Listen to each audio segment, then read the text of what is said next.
Апавяданне першае. Пра чарнакніжніка і пра цмока, што вылупіўся з яйка, знесенага пеўнем. Не кожны чытач зразумее беларускую мову, дык гэтыя народныя апавяданні, якія пачуў я з вуснаў люду, вырашыў, наколькі змагу, у даслоўным перакладзе напісаць па-польску. Падарожны гэты быў чалавек немаладых гадоў. Валасы меў сівыя, але быў здаровы і моцны. Калі апавядаў пра сваё мінулае, здавалася, маладзеў. Крыху падумаўшы, пачаў так. Не казку пану раскажу, а тое, што было ў сапраўднасці, што здарылася нават са мною. Горкім бывае часам нашае жыццё, але хто спадзяецца на Бога, Бог злітуецца і ўсё пераменіць на лепшае. Бяда таму, хто, прагнучы багацця, прадае сваю душу пеклу. У маладосці маёй, памятаю, мелі мы пана. Злы гэта быў пан. Страшна ўспомніць, што ён рабіў. Хлопцаў і дзяўчат жаніў і замуж выдаваў, не хочучы і ведаць ні пра іхнія сімпатыі, ні пра іх мінулае шчасце. Ні просьбы, ні слёзы не маглі яго ўлагодзіць. Вяршыў сваю волю, караючы людзей без усялякай літасці. Коні і сабака былі яму даражэйшыя, чым хрысціянская душа. Меў ён лёкая карпу, злога чалавека. Яны абодва, спачатку пан, а пасля пахолак, прадалі свае душы д'яблу. А было гэта так. З'явіўся ў нашым маёнтку, невядома адкуль, нейкі дзіўны чалавек. І цяпер яшчэ памятаю аблічча, твар і адзенне яго. Нізкі, худы, заўсёды бледны, вялізны нос, як дзюба драпежнай птушкі, густыя бровы, погляд яго, як у чалавека ў роспачаці вар'ята, вопратка чорная і нейкая дзіўная, зусім не такая, як у нас носяць паны ці ксяндзы. Ніхто не ведаў, ці быў ён свецкі, ці манах які. З панам размаўляў на нейкай незразумелай мове. Пасля адкрылася, што гэта быў чарнакніжнік, які вучыў пана рабіць золата ды іншыя д'ябальскія штукі. І хоць у той час я быў зусім маладзён, аднак мусіў адбываць у маёнтку чаргу начнога вартаўніка, абыходзіць усе панскія будынкі і стукаць малатком у жалезную дошку. Не раз бачыў, як акурат апоўначы у панскім пакоі гарэла святло, і ён там з чарнакніжнікам быў нечым пільна заняты. Усе заснулі, ціш панавала на панадворку, над дахам панскага жылля сюды і туды снавалі кажаны і нейкія чорныя птушкі. Сава, апусціўшыся на дах, то рагатала, то плакала, нібы немаўля. Мяне апанаваў люты страх. Але калі перажагнаўся, пашаптаў пацеры, зрабілася крыху лягчэй і, адчуўшы ў сабе больш смеласці, вырашыў я ціхенька падысці да панскага вакна і паглядзець праз шыбу, што яны там робяць. Толькі падышоў, як ля сцяны убачыў жахлівую пачвару. Страшна ўспомніць. Гэта была велізарная жаба-рапуха. Яна кінула на мяне вогненны позірк. Я адскочыў назад, пабег, як шалёны прэч, і ледзьве спыніўся праз 200 крокаў. Увесь дрыжаў. Мне падумалася, што гэта Шатан у абліччы таго страшыдлы пільнаваў вокны майго пана, каб ніхто не ўбачыў сакрэтаў, якія там чыніліся.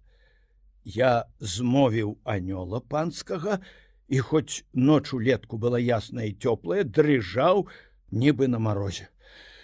Дзякуй Богу, што хутка заспяваў певень, згасла святло ў пакоі, і я, крыху ўжо супакоіўшыся, дачакаўся ўсходу сонца. Другое здарэнне таксама было дзіўнае. Я сек у лесе дровы, сонца заходзіла, гляджу, ідуць па дарозе пан з чарнакніжнікам і раптам павярнулі да густога яловага лесу. Я, заўсёды маючы цікавасць, крадуся ціхенька следам і хаваюся за дрэвам, упэўнены, што там павінны дзеяцца нейкія чары. Усюды ціха, толькі дзесьці далёка стукае дзяцел па спарахнелым дрэве, бачу.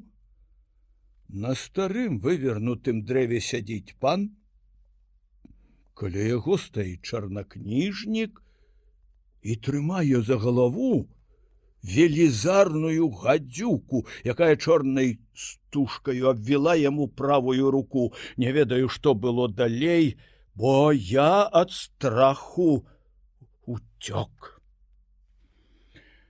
Трэцяе здарэнне было яшчэ страшнейшае.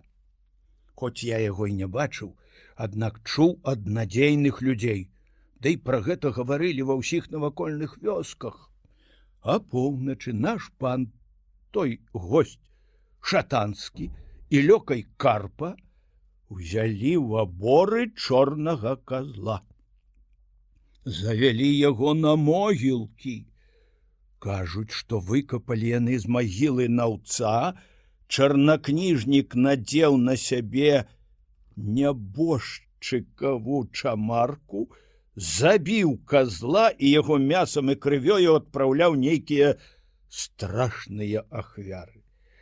А што там дзеялася тае начы, нельга ўспомніць без страху. Казалі, што нейкія страшыдлы запоўнілі ўсё неба, нейкія звяры, падобныя да мядзведзяў, дзікоў і ваўкоў, бегалі вакол, равучы так, што паны карпа ад страху знепрытомнілі і пападалі на зямлю.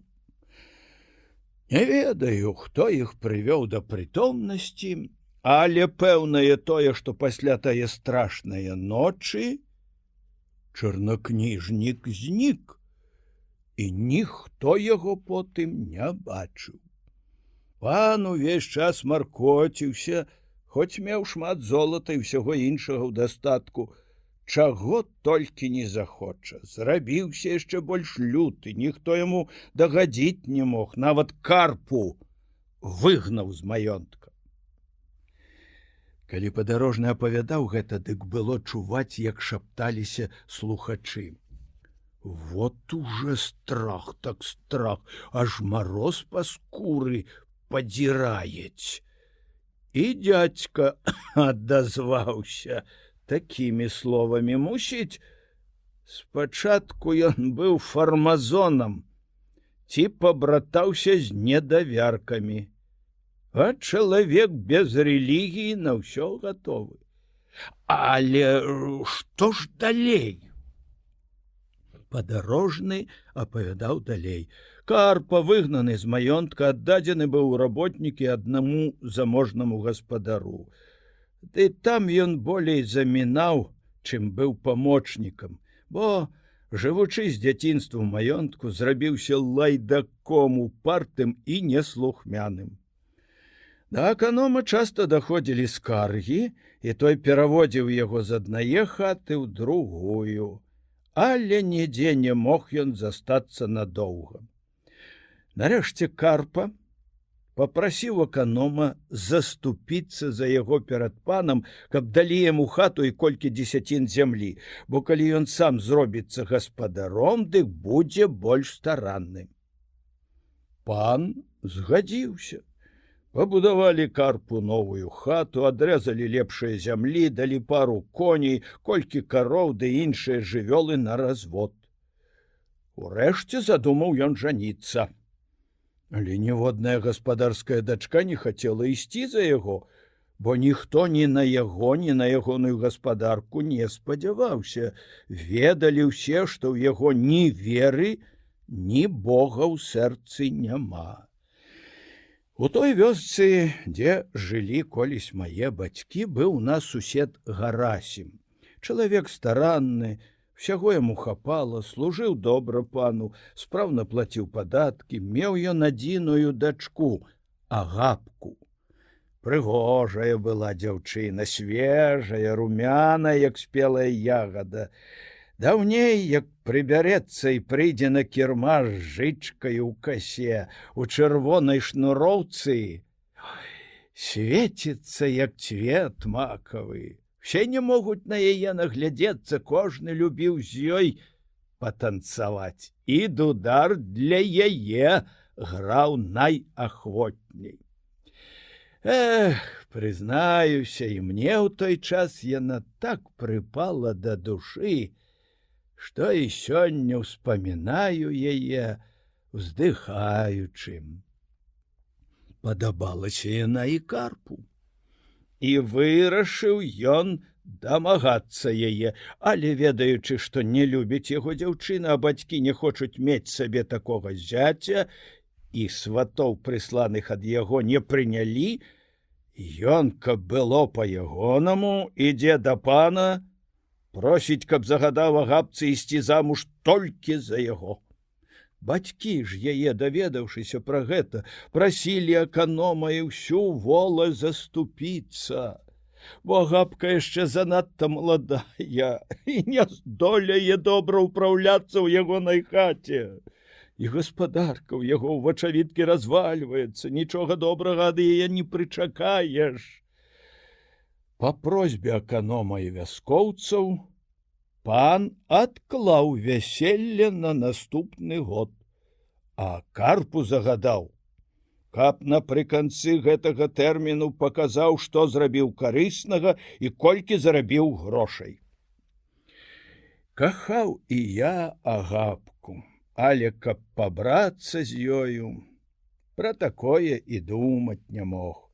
Баяўся панскага гневу, і з карпам цяжка было спрачацца, бо быў ён дворскі, з рознымі чараўнікамі меў фамільярнае сяброўства, і калі б толькі даведаўся пра маю прыхільнасць да Агапкі, дык, пэўна, зрабіў бы са мною што-небудзь кепскае.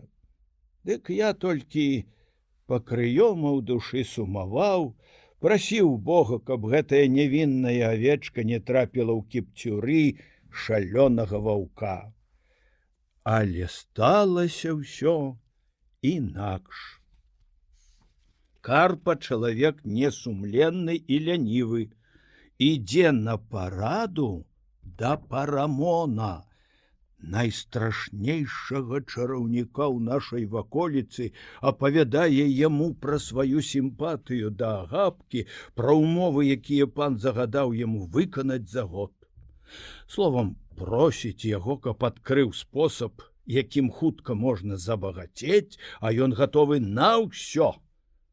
Хоць душу д'яблу прадаць, абы толькі дамагчыся свайго. Парамон выняў са скрыні загорнутыя ў паперу нейкія зярняткі і, даючы іх карпу, так раіць. Калі не маеш свайго чорнага пеўня, дык расстарайся дзе-небудзь, накармі яго гэтым зернем. І ён, праз колькі дзён, знясе яйка, не большее за голубиное. Этае яйка ты павінен насіць цэлы месяц пад леваю пахаю. Як пройдзе гэты час, вылупіцца з яго маленькая яшчарачка, якую ты будзеш насіць пры сабе. і кожны дзень карміць малаком са свае далоні. Расці яна будзе хутка, а па баках у яе вырастуць скураныя крылы. Праз месяц яшчарка ператворыцца ў крылатага цмока. Ён будзе выконваць усе твае загады.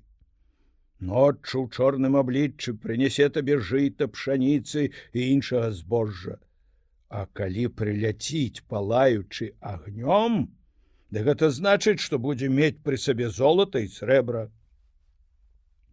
Жыві з ім у дружбе, калі хочаш быць багаты, бо калі ўгнявіш, дык ён можа спаліць табе хату і ўсё тваё дабро.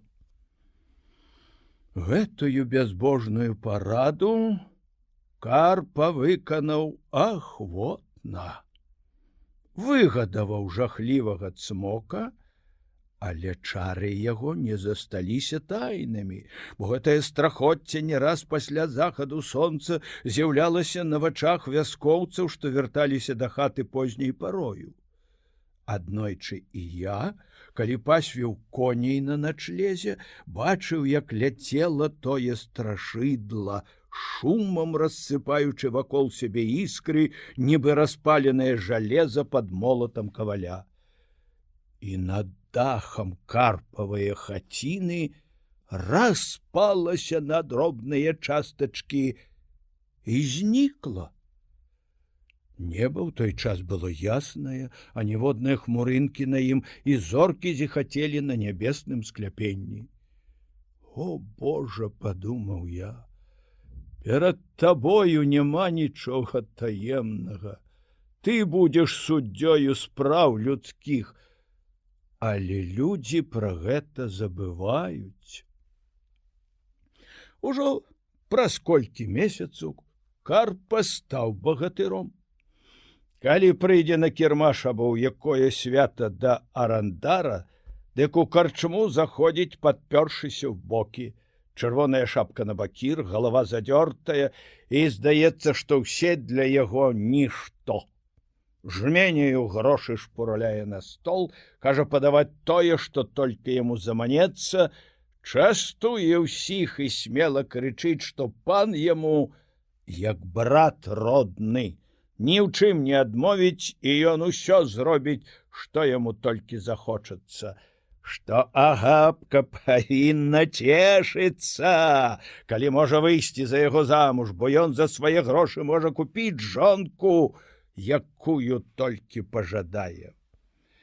Агапка, чуючы пра гэта, залівалася слязьмі, бо ведала, што яе выбар і жаданне бацькоў нішто. Всё залежала ад волі пана, а той не меў ні спагады, ні літасці. Ведала яна добра і душу Карпаву, і звычкі ягоныя.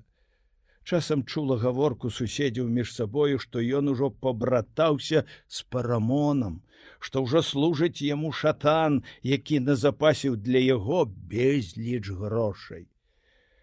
Не цешыла тое золата маладую дзяўчыну, бо яна бачыла ў лятунках сваіх мужа стараннага, цнатлівага ды набожнага. Вось прайшоў год. Карпа накупляў пану ў горадзе багатых падарункаў і прыехаў на гожым кані нагадаць пра абяцанае. Паслалі па бацьку дзяўчыны, загадалі рыхтавацца да хуткага вяселля. Плакаў бедны Гарасім са сваёй жонкаю над лёсам дзіцяці і маліўся, каб Бог быў ёй апекуном. Агапка ж хавала скруху свайго сэрца, каб не растрывожыць яшчэ больш бацькоў. Узяўшы ядвабныя стужкі, якія найбольш любіла, і колькі кавалкаў кужалю, што сама ткала, пайшла да касцёла і, павесіўшы ўсё гэта на абраз прачыстай маці, пала ніц, заліваючыся слязьмі. І ўсе, хто быў там, таксама не маглі стрымаць слёз. Пасля набажэнства яна выцерла слёзы і вярнулася да бацькоў са спакойным абліччам, як быццам усцешаная. Спагада і любасць да гэтае дзяўчыны перамаглі ува мне ўсякі страх. Іду да хаты, дзе жыў Гарасім. Нечаканыя думкі і смелыя намеры выспяваюць у маёй галаве. Вырашыў ад тыранства і напасці схаваць яе дзе-небудзь у далёкай старане. Ідучы да вёскі, убачыў Агапку. Самотная яна хадзіла па полі, плачучы, спявала жаласным голасам звычайную песню падзяку бацькам за іх клопаты. Набліжаюся да яе, бяру за руку, а сам быў той час як непрытомны.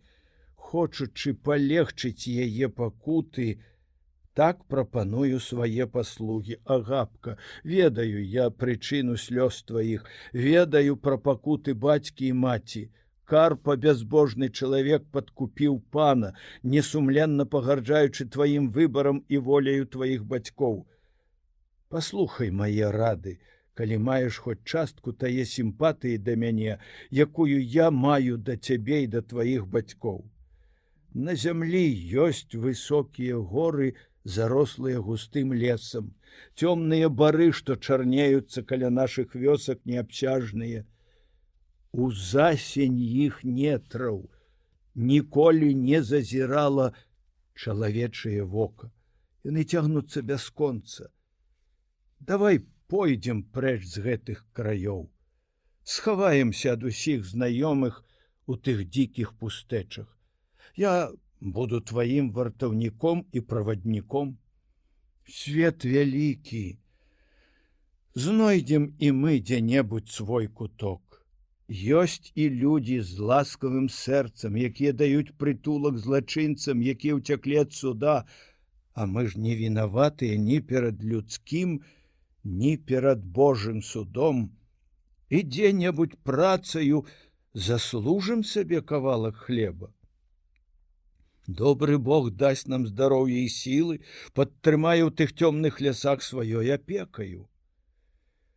Калі я казаў гэта, слёзы зацьмілі мае вочы. Агапка, гледзячы на мяне, адказала так: я кахаю цябе, але не магу прыняць тваю раду, бо бацькі мае будуць пакутаваць за мяне.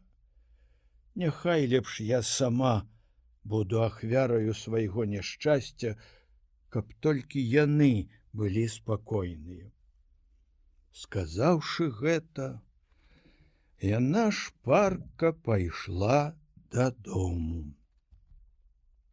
Я доўга стаяў на тым месцы, не ведаючы, што рабіць. У роспачы вярнуўся да свае хаты, як непрытомны зноў пабег у поле, блукаў па лясах, за ніякую работу не мог узяцца, ўсё занядбаў, ад тугі ледзь не памёр. Абвясцілі запаведзі. Прыйшла нядзеля. Карпа з Агапкаю бярэ шлюб у касцёле.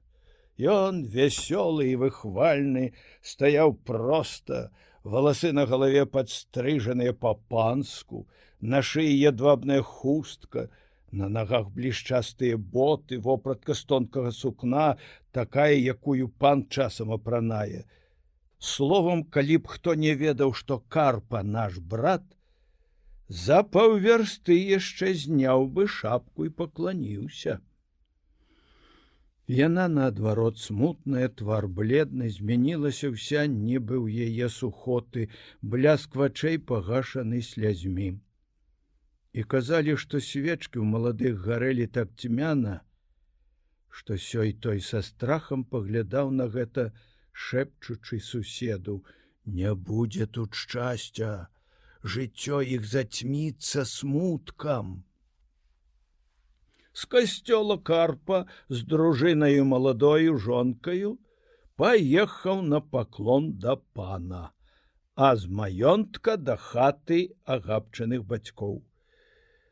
Вяселле было, Бог ведае па якому. Карпа з дзяцінства быў дворскі. Звычаі нашы вясковыя яму ўжо здаваліся смешнымі і былі не даспадобы. Не пераязджаў ён на кані праз падпаленую салому, не прамаўлялі госці ніякіх арацый, не спявалі вясельных песень, не паклікалі нават дудара, і моладзь не патанцавала. Вяселле ў Гарасімавай хаце падобнае было да хаўтураў. І хутка маладая пара з гасцямі паехала адгэтуль да свае хаты, дзе ўжо Карпа кожным учынкам хваліўся сваім дворскім глянцам ды багаццем і хацеў, каб яго ўсе хвалілі. Паклікаў дудара, кінуў яму нібы чыноўнік, які колькі срэбранікаў, і загадаў граць. Добра заплаціў таксама і кабетам, каб спявалі. З вымушанай ветлівасцю, нібы паніч, які прасіў хлопцаў і дзяўчат скакаць. Не было там шчырасці, а вось ежы і пітва аж занадта. Чаркі з гарэлкаю амаль бесперапынна пераходзілі з рук у рукі, шум у хаце, музыка грае, моладзь скача. Ён апавядае пра сваю дворскую службу, пра прыхільнасць, якую заслужыў пана. Адна гапка, як забітая, было шкада нават на яе глянуць. На падворку хоць і цёмна, але ціха, на чыстым небе поўнач. Сітка змяніла сваё становішча, госці захмялелыя ад моцных напояў весела бавяцца. Нечакана нібыта маланка асвяціла хату. Нейкі дзіўны шум пачуўся за сцяною. Пацямнеў агонь, што асвятляў хату, усе заціхлі ды пазіралі адно на аднаго. Карпа быццам змяніўся з твару, як непрытомны гучна прамовіў: «Прыбыў мой госць!» І адразу ж загаварыў да сваіх сяброў пра нешта іншае. Але пасля гэтага здарэння дзіўная была перамена ў той хаце. Кожнага апанаваў нейкі неспакой. Некаторыя з прытомных бачылі загадкавыя і страшныя праявы. То на падворку, то ў цёмных кутах хаты. Аднаму падалося, што нейкае страшыдла, зарослае валасамі, з-за сцяны ўзіраецца ў вакно. Другому здалося, што на печы сядзіць нейкі карузлік з велізарнай галавою, чорны як вугаль. Іншы бачыць нібыта таго чарнакніжніка, які вучыў пана штукам шатанскім і золата рабіць. Карпа, убачыўшы трывогу асобных гасцей, смяяўся. Казаў, што гэта моцная гарэлка стварыла такія дзівы, загадаў дудару граць і спяваць песні. Сярод гаманы і тлуму забылі пра ўсё. Адчыняюцца дзверы, уваходзіць чараўнік Парамон. З-пад густых броваў агністым вокам прабег ён па гасцях і, стоячы яшчэ ля парога, так абазваўся: «Кланем вам, шаноўная дружына! Няхай вашую вясёлую кампанію радасць не пакідае, а маладой пары зычу згоды, любасці, багацця і заўсёды так весела прымаць і частаваць суседзяў і добрых сяброў». Карпа вітае яго і просіць, каб сядаў на лаве на покуць. Расступаюцца госці. Парамон сядае пры стале, спінаю абапіраецца аб сцяну і ганарліва разглядае ўсіх, хто стаіць перад ім.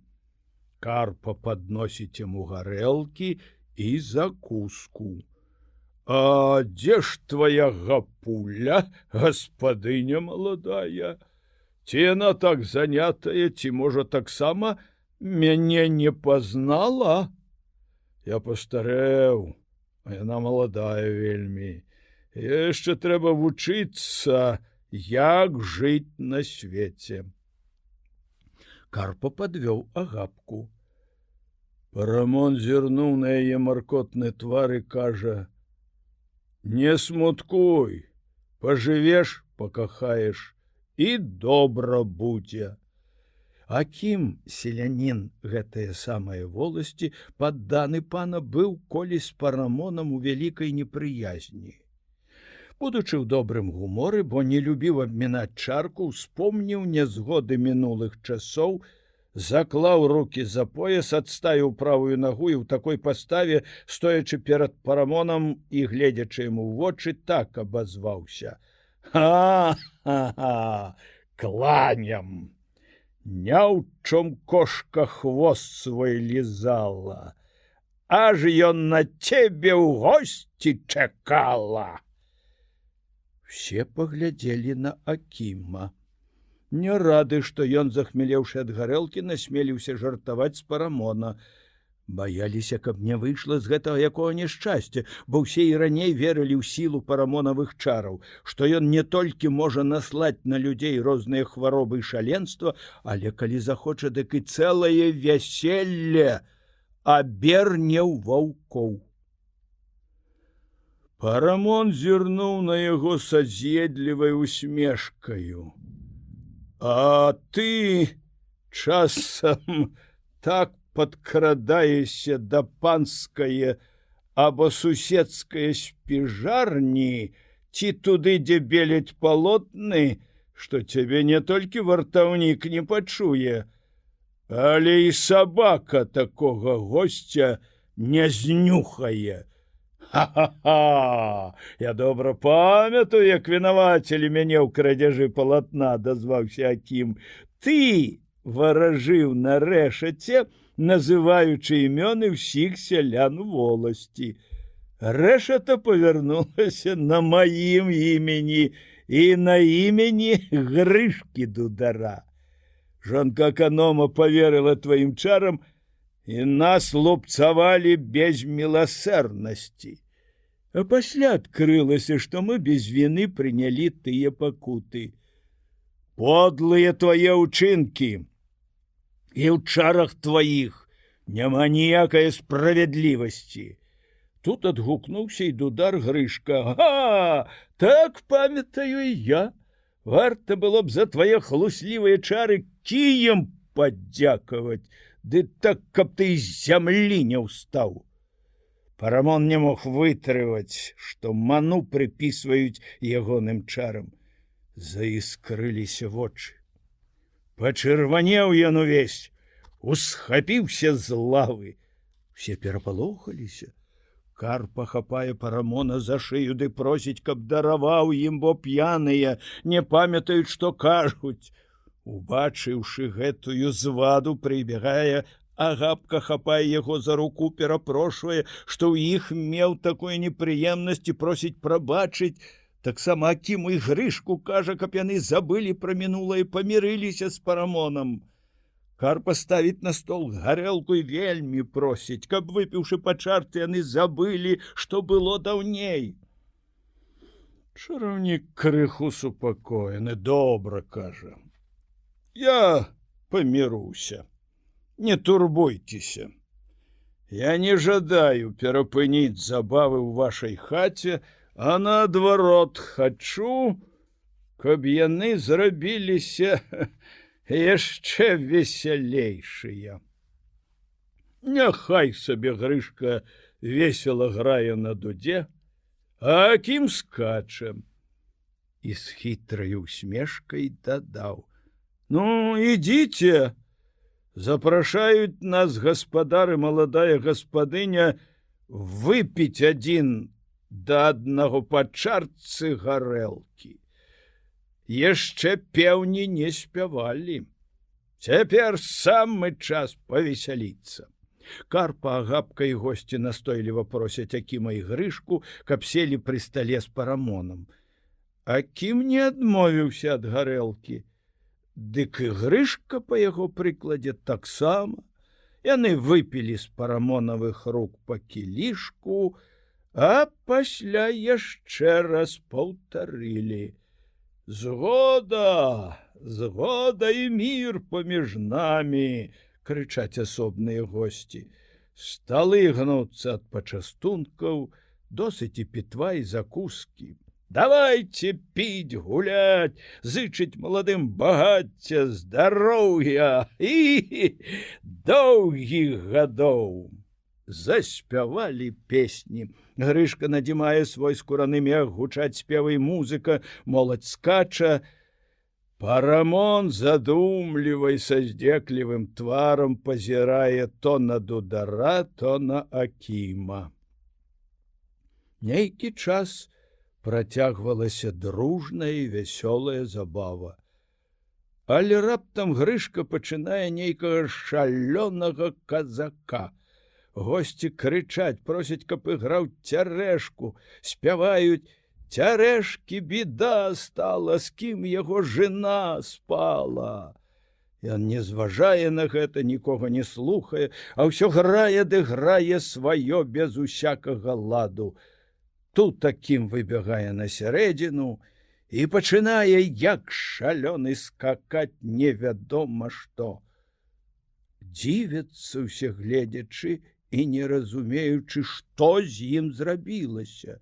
Вочы вырачыліся, твар змяніўся. Просяць аднаго і другога, каб адзін пакінуў граць, а другі скакаць.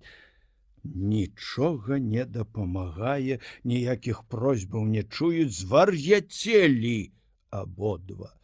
Хацелі ўтрымаць, ён мармыча нешта незразумелае, вырываецца, зноў скача, і Дудар грае без пярэстанку.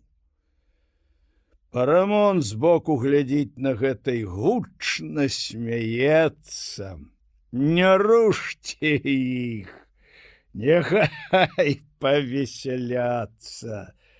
Другі раз не захочуць з кожным задзірацца. Карпа просіць, каб дараваў ім і загадаў спыніцца. Няхай яшчэ пагуляюць, адказаў Парамон. Гэта іх навучыць паважаць і шанаваць людзей, разумнейшых за сябе. Доўга пакутавалі Дудар і Акім ад гэтага шалу. Ужо і поўнач мінула, і другі раз певень праспяваў. Нарэшце Грышку пакідаюць сілы, і ён выпускае з рук дуду і падае самлелы на дол. Акім хістаецца, увесь учарнеў, нібыта перад смерцю. Гэтак задаволіўшыся помстаю, Парамон нешта пашаптаў, даў ім вады, і калі яны супакоіліся, узяў шапку, пакланіўся гаспадарам і пайшоў дадому. Гэты выпадак парушыў увесь лад. Госці адзін за адным дзякавалі гаспадарам за іх ветлівасць і, пазычыўшы багацця і шчаслівых дзён, выходзілі за дзверы. Тут пан Завальня перапыніў, кажуць, што некалі даўней, калі людзі больш дбалі пра славу Божую, такіх чараўнікоў палілі на агні або кідалі ў ваду. Чуеш, Янка, што робяць людзі, калі пабратаюцца з д'яблам? На свеце трэба быць асцярожным. Чуў я за сваё жыццё пра вялікую колькасць такіх шкодных чараўнікоў, як Парамон. Можа, дзядзечка, рабіў ён гэта з дапамогаю нейкіх зёлак, можа, Дудару і Акіму падліў гарэлку блёкату ці іншае атрутнае травы, ад якое чалавек шалее. Не зёлкі такое робяць, а моц шатанская. І шкада, што вучоныя людзі не надта ў гэта вераць. Сам я ведаў аднаго паніча, які пра ўсё так казаў, быццам ніколі не вучыў ні катэхізіса, ні 10 прыказанняў Божых. Але што ж далей? Пасля свайго вяселля Карпа пачаў жыць не па-нашаму. Хутка пабудаваў другі дом з вялікімі вокнамі, завёў сад, дзе цвілі вішні і яблыні, і жыллё яго больш было падобнае да шляхецкай сядзібы, чым да простае хаты. Так зафанабэрыўся, што пасадзіў пад вокнамі такія ж самыя кветкі, як і ў панскім садзе, з якіх аніякае карысці няма. Агапцы забараніў насіць шнуроўку і хустку, а загадаў апранацца ў такія паркалёвыя сукенкі, якія носяць шляхцянкі. Не хацела яна мяняць свайго строю, ведала, што ўсе, пабачыўшы яе ў дворскай вопратцы, будуць называць гультайкаю, але ўсё ж мусіла пагадзіцца з ягонаю воляю і ў такім уборы палівала кветкі. Карпа меў шмат парабкаў, было каму ісці з сярпом на жніво. Пан бываў у яго на гасцінах. Меў Карпа грошы, меў і павагу, але ж ці ў гэтым шчасце? Заўсёды ён быў неспакойны ў думках сваіх, а ніводнаму парабку ніколі не сказаў ласкавага слова, і Агапка не магла яму дагадзіць. Яе рэдкая усмешка здавалася яму здзеклівай, яе ціхмянасць ён называў глупствам, яе сціпласці пацеры, якім навучыла маці, былі яму нязносныя. То загадае, каб ні з адным парабкам не размаўляла, то гневаецца, што нядбалая. Бог ведае, чаго хацеў. Часам лаяў сваю жонку, што яна лайдакаватая. Адразу пасля захаду сонца ідзе адпачываць і не хацеў, каб яна займалася да позняга якой-небудзь работай або малілася. А поўначы часам уставаў з пасцелі і ля дзвярэй ці праз вакно размаўляў невядома з кім, выбягаў за дзверы і невядома дзе прападаў, аж пакуль певень не заспявае. Меў ён прыяцеляў, якім даваў грошы, з якімі заліваў свой неспакой гарэлкаю. Бывала, што па некалькі дзён не бачылі яго дома.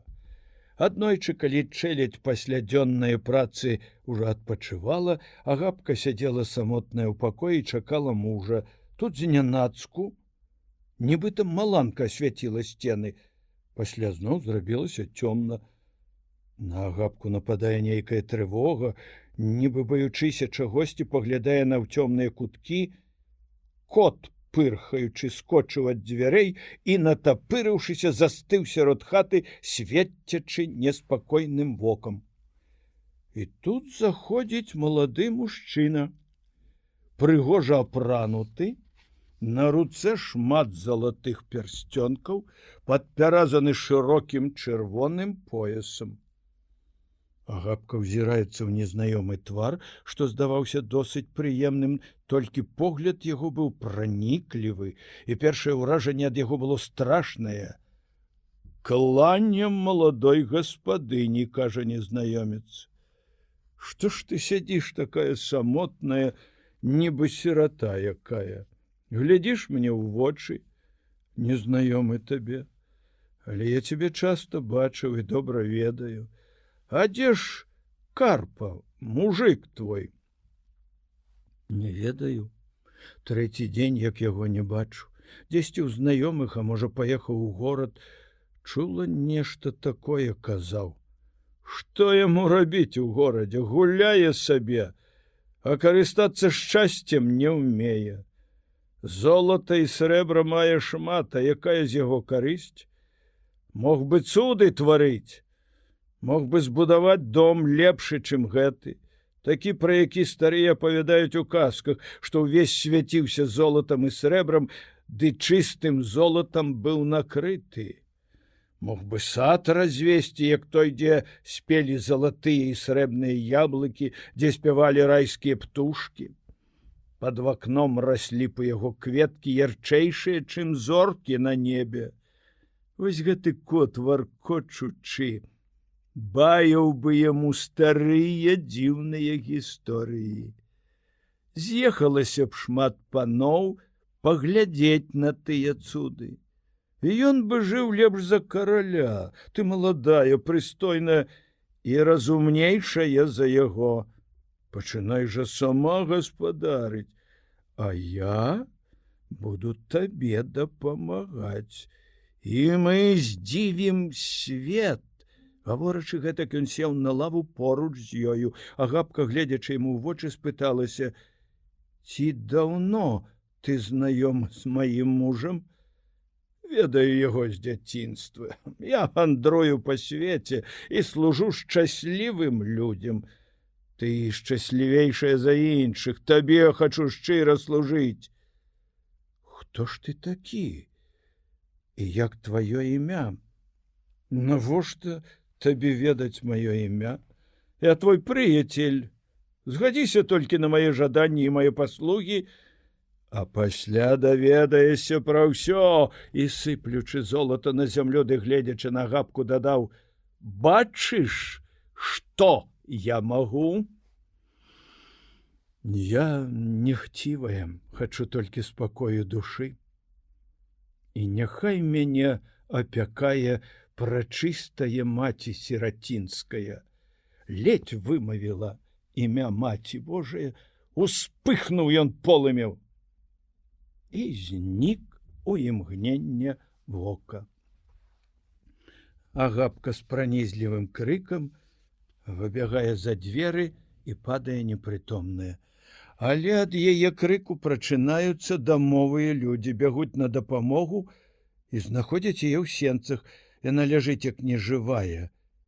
Ледзь змаглі вярнуць ёй дыханне. Бяссонная была тая ноч, не спала Габка, але яе сядзелі дамовыя, хвалюючыся за здароўе гаспадыні. Раніцою вярнуўся да хаты Карпа. Калі яму расказалі пра гэтае здарэнне, змяніўся з твару і з неспакойнымі думкамі доўга паходжваў сюды-туды. Нарэшце падышоў да жонкі і кажа: «Што ж ты нарабіла? Калі пасеяна, дык трэба і жаць, а інакш людскі смех і няшчасце». «Не сеяла я тых злых зярнят», адказвае яна плачучы. «Лепей памерці, чым карыстаць з таго жніва». Ён кінуўся да жонкі з кулакамі, але яна выскачыла за дзверы і схавалася, пакуль не прайшла ягоная злосць. Карпа зусім занядбаў гаспадарку і рэдка калі пасылаў на паншчыну сваіх парабкаў. Аканом абыякова глядзеў на гэта і ўсё яму дараваў, бо Карпа заявіў пану, што хоча быць вольны. Вялікія грошы абяцаў, каб выкупіць сябе і зямлю, на якой жыў. Аднойчы ўвечары ў хаце, паводле свайго звычаю, Карпа ўсхопліваецца, падыходзіць да вакна і сядзіць ля яго задумлівы. Чуваць было, што ён размаўляў сам з сабою. Жонка просіць яго, каб супакоіўся. Карпа толькі адказаў: «Вярнуся заўтра». Стукнуў дзвярыма і пайшоў невядома куды. А Габка паклікала да сябе кабету, бо баялася адна начаваць. Ледзь толькі задрамала, чуе, што нехта дакрануўся да яе рукі гарачай далонню. Глянула і бачыць, той мужчына, што яе нядаўна напалохаў, стаіць дзіўна апрануты, пазірае на яе, і вочы ягоныя гараць, як дзве свечкі. На галаве шапка і пояс, якім ён падперазаўся, чырвоныя, як вуголле ці распаленае жалеза. Габка здранцвела ад страху, ледзь руку змагла падняць, каб перажагнацца, і ён у момант знік. Разбудзіла Габка сваю таварышку і распавяла ёй пра гэты страшны прывід. Размаўлялі нейкі час, а калі супакоіліся, Зноў тая здань з'явілася перад імі і зноў знікла, як прамовілі Езус Марыя. Дык усталі з ложка і, запаліўшы святло, маліліся, аж пакуль певень не заспяваў. Пасля гэтага здарэння пасылае Агапка перад узыходам сонца да сваіх бацькоў кабету, каб паведаміла пра тыя здані і прасіла наведаць яе ды параіць, што ёй рабіць у такіх выпадках.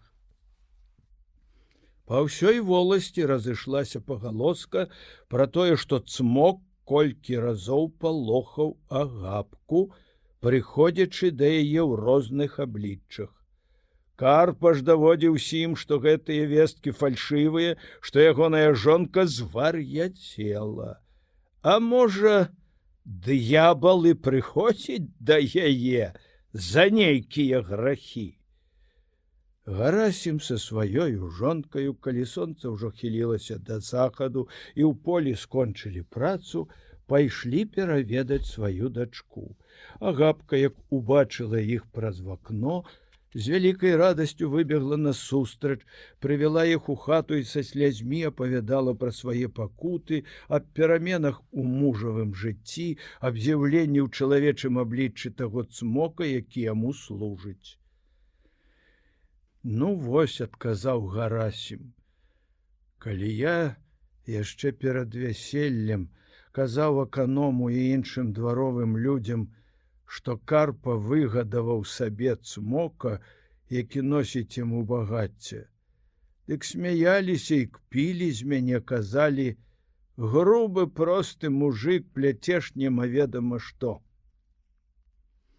А калі гэта дайшло да пана, дык ён угневаны сказаў: слухай, хамя, калі ты будзеш паўтараць гэтыя бредні, атрымаеш 105 розгаў і палову галавы агалю, як вар'яту. Што ж яны цяпер на гэта скажуць? Маці, плачучы, кажа ёй: хутка збяром з поля, тады пойдзем разам да прачыстае маці Сірацінская. Падгаворвай і яго, каб ішоў з намі і там паспавядаўся, Бог злітуецца. А вось гэта ў мяне свянцоныя зёлкі і касцельнае кадзідла, якімі кожны вечар будзеш акурваць пакой, і, можа, дасць Бог, што ўсё гэта супакоіцца. Так, седзячы, размаўлялі яны пра сёе-тое, а Карпы ў той час у хаце не было. Ужо і змрок, у пакоі пацямнела, ноч была цёплая, неба чыстае, паветра такое ціхае, што, здаецца, волас не паварушыцца на галаве. Пасля вячэры асобныя парабкі, бо надвор'е было цудоўнае, пайшлі начаваць у поле пры конях, іншыя ж у адрыну на свежае сена. У хаце толькі Агапка не магла скончыць прыемныя размовы са сваімі бацькамі. Ціха было ўсюды, толькі раз-пораз падтрэскваў кнот свечкі, якая дагарала. Агапка раздзьмухала агонь і кінула на яркія вугольчыкі свянцоных зёлак. Адразу ж з-за сцяны данёсся як бы шум раптоўнага ветру, і бляск прабег па хаце, задрыжалі ўсе. Вось ён, паведаміла ўстрывожаная Агапка. Змоўклі. І мовячы пацеры чакалі, што будзе далей. Ля печы стаялі гаршкі. Адзін з іх падлятае ўгору, падае на падлогу і рассыпаецца на дробныя чарапкі. Збан з квасам, які стаяў на лаве, ўскоквае на стол, а са стола кідаецца на зямлю і разлятаецца на дробныя часткі. Кот перапалохаўся, заіскрыліся вочы, і ён, пырхаючы, схаваўся пад лаваю. Рознае хатняе начынне пачало лятаць з кута ў кут. Гарасімова жонка зняла з сябе медны крыжык, колісь высвенчаны пры адпушчэнні грахоў у Юхавічах у час юбілею. «Няхай ён будзе тваім абаронцам», — сказала яна і надзела на шыю дачцэ. Калі набожная кабета вымавіла гэтыя словы, дробныя град каменьчыкі, вылятаючы з цёмных куткоў, адскоквалі ад сцен, і камяні па некалькі фунтаў выляталі з-за печы, аднак бацькі і дачка, заклікаючы на дапамогу прачыстую мацію, цэлымі выбеглі за дзверы. Сабралася ўся чэлядзь, ды са страхам і здзіўленнем пазіралі на хату. З вокнаў і ад сцен ляцелі камяні рознай велічыні. Ніхто туды і наблізіцца не наважыўся. Усе, стоячы, пазіралі на гэтую праяву і не ведалі, што рабіць. Мінулася поўнач, заспяваў певень. Тая страляніна крыху супакоілася. Аднак ніхто не насмельваўся ўвайсці ў хату. Чэлядзь чакала ўзыходу сонца пад адкрытым небам, а Агапка пайшла з бацькамі да іхняга жытла. Калі сонца было ўжо высока, выгналі ў поле жывёлу, і парабкі адны з косамі, іншыя з сохамі, выйшлі на працу. Прыязджае Карпа, дом пусты.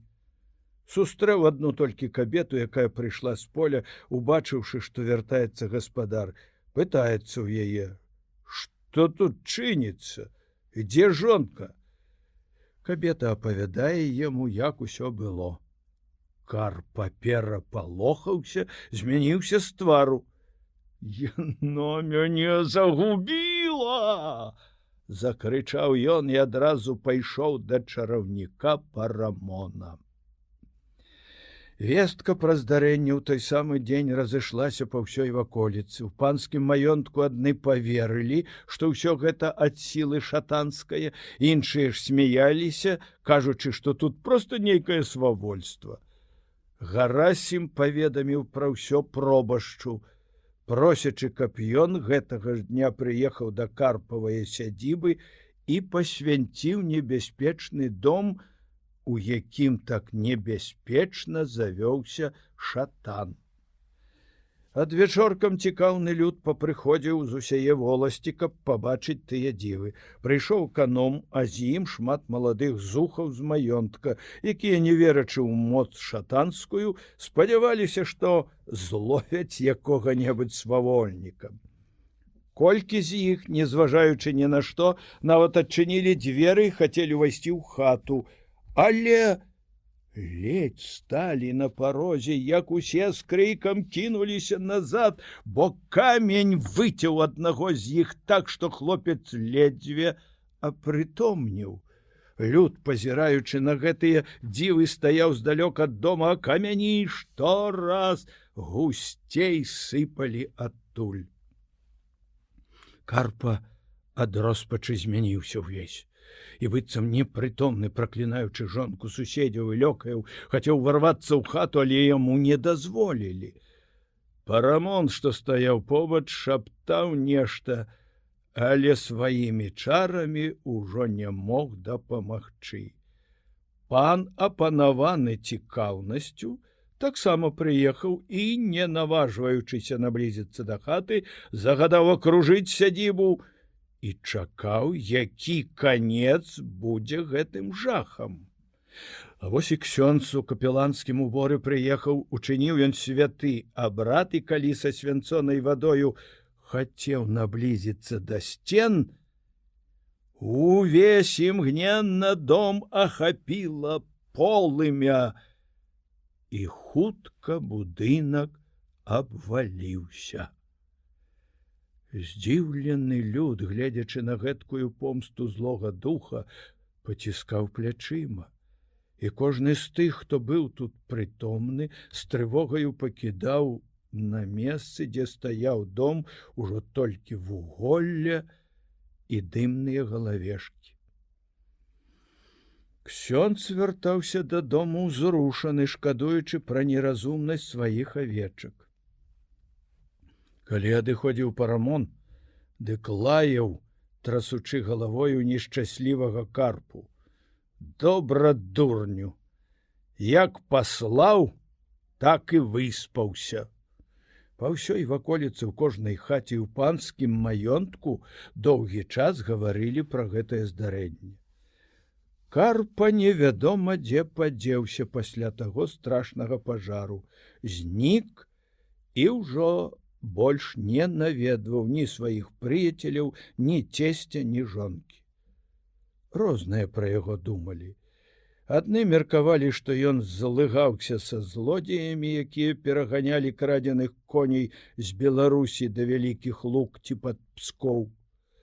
Дык пан паслаў жыда Хаіма, арандара на зведкі. Іншыя сяляне з воласці казалі, што сустракалі Карпу ў роспачы, і на іхні кліч ён, як дзікі, цякаў у лес. Прайшло колькі тыдняў, шукаючы качак, адзін паляўнічы з выжлам ішоў ля берага возера. Дзень быў хмурны, хвалі біліся аб бераг, на пяску ля самай вады здалёку бачыў ён чараду груганоў, стрэліў. Груганы паляцелі і схаваліся ў пушчы.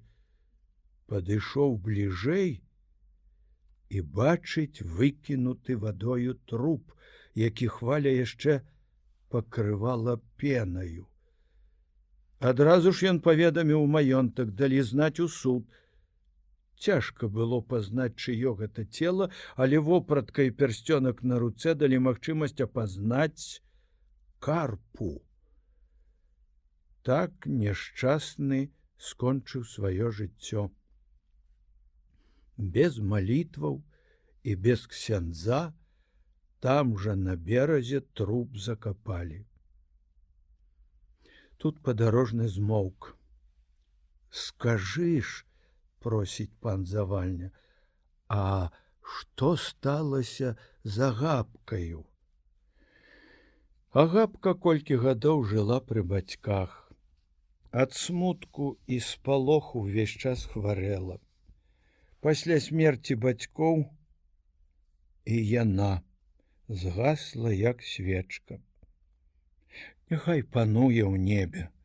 Сваім дабрачынным і цнатлівым жыцці была яна прыкладам усім кабетам нашай ваколіцы. Хоць было гэта даўно, аднак і цяпер там, дзе яна са слязьмі палівала кветкі, зелянеюць вішні і яблыні, і краскі тыя кожную вясну найпрыгажэй цвітуць.